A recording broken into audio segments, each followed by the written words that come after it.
Hello. അപ്പോൾ നമ്മൾ LSTയുടെ first മൊഡ്യൂളാണ് തുടങ്ങാൻ പോകുന്നത്. അപ്പോൾ മൊഡ്യൂൾ 1 നമ്മൾ മെയിനായിട്ട് പഠിക്കുന്നത് നമ്പർ സിസ്റ്റം, അതുപോലെ തന്നെ അതിനെ പറ്റിയിട്ടുള്ള compliments, different types of base conversions, ഇതൊക്കെയാണ് മെയിനായിട്ട് പഠിക്കുന്നത്. ഓക്കെ. അപ്പോൾ ഇതിൽ ഫസ്റ്റ് ടോപ്പിക് എന്ന് പറയുന്നത് നമ്പർ സിസ്റ്റംസ് എന്നാണ്. അപ്പോൾ ഇത് നോക്കിയാൽ നമ്പർ സിസ്റ്റംസ് എന്താണ്? നമ്പർ സിസ്റ്റംസ് നമുക്ക് മെയിനായിട്ട് 4 നമ്പർ സിസ്റ്റംസ് പഠിക്കാനുണ്ട്.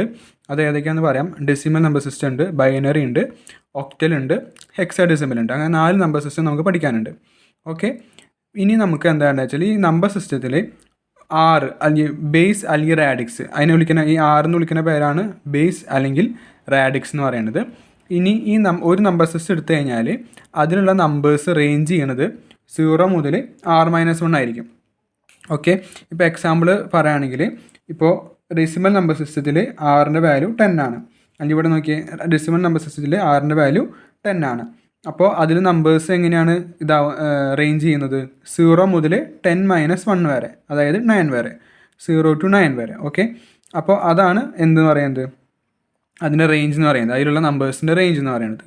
ഇനി അതിൽ എത്ര നമ്പേഴ്സ് ഉണ്ടായിരിക്കും? ഇപ്പോൾ ഡെസിമൽ നമ്പർ സിസ്റ്റത്തിലാണെങ്കിൽ R=10 ആണ്. അപ്പോൾ അതിൽ 10 നമ്പേഴ്സ് ഉണ്ടായിരിക്കും. ഓക്കെ.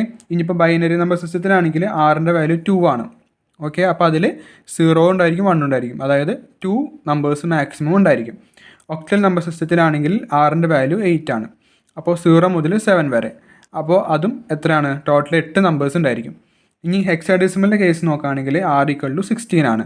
ഇവിടെ എന്താ വ്യത്യാസം എന്ന് വെച്ചാൽ 0 to 9 വരെ എന്തായാലും ഉണ്ട്, പിന്നെ അത് ഡെസിമലിൻ്റെ പോലെ തന്നെ, പിന്നെ അതിൻ്റെ കൂടെ A to F. ഈ A to F എന്ന് പറയുന്നത് എന്താണ്?